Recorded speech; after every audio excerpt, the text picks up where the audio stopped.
What was the point of the Roman Colosseum? It was to keep the people distracted from all of the political warfare and downfall that was destined for their empire. Compare that to the modern day. What is the modern day equivalent of the Roman Colosseum? Movies, TV shows, sports, cricket, football, soccer, basketball, baseball, where people flood the stadiums just to watch people throw a ball around or kick a ball around and stuff. While it is a lot of fun to be playing the sport, people are just on the sidelines giving their opinions or, oh, you should have played that. Again, this just keeps you distracted. Look at the world around you.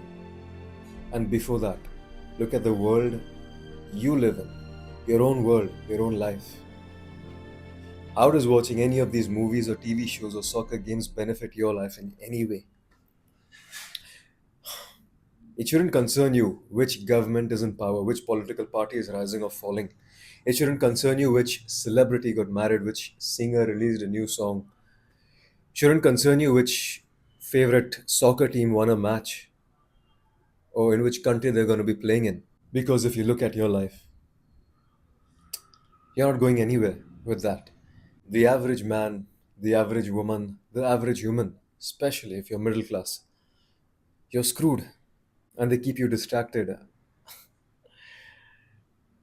The new files have been released and people are so crazy over them, which is okay. That is interesting because of the people that, because it's interesting, the very people they thought were there to serve them may have been on these files. But by knowing any of this, does this benefit you or improve or enhance your life in any way or form whatsoever? What you should be doing is working on your faith, your fitness, your finances, your physique, your family, and your friends. Community, human brotherhood.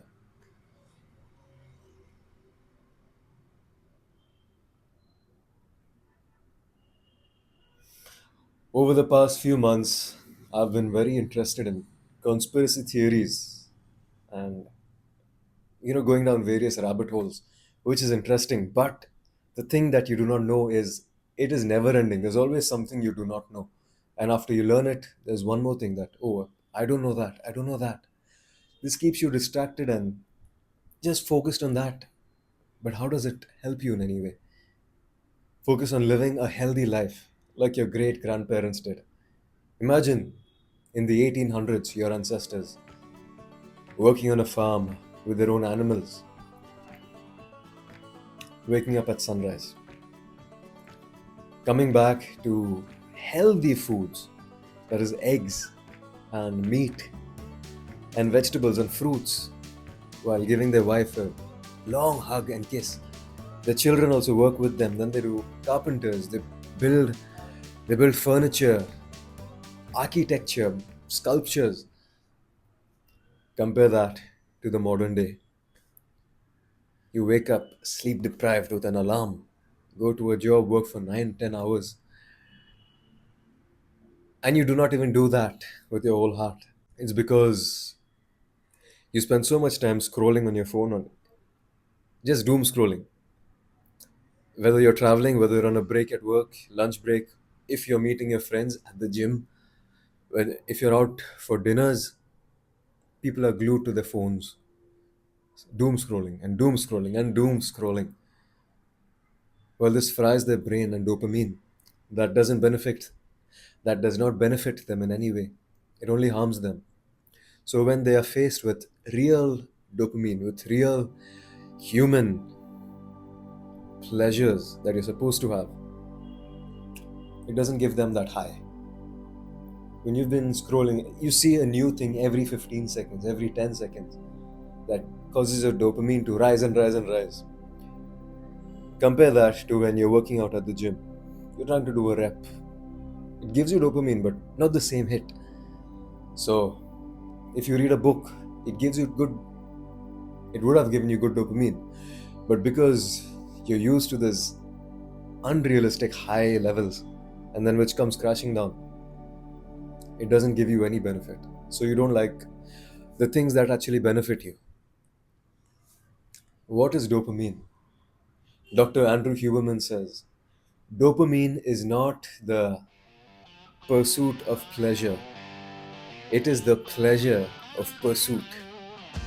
What does this mean? It means it's not in going after the feeling of feeling good, of feeling good, of feeling good.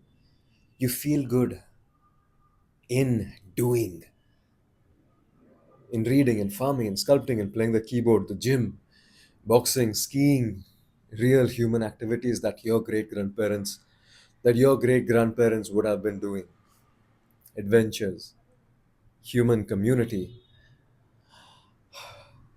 not movies and reels. Doesn't make sense at all. So get your life out of your bum, get your head out of your bum and back into focusing on real dopamine and serotonin. Cheers.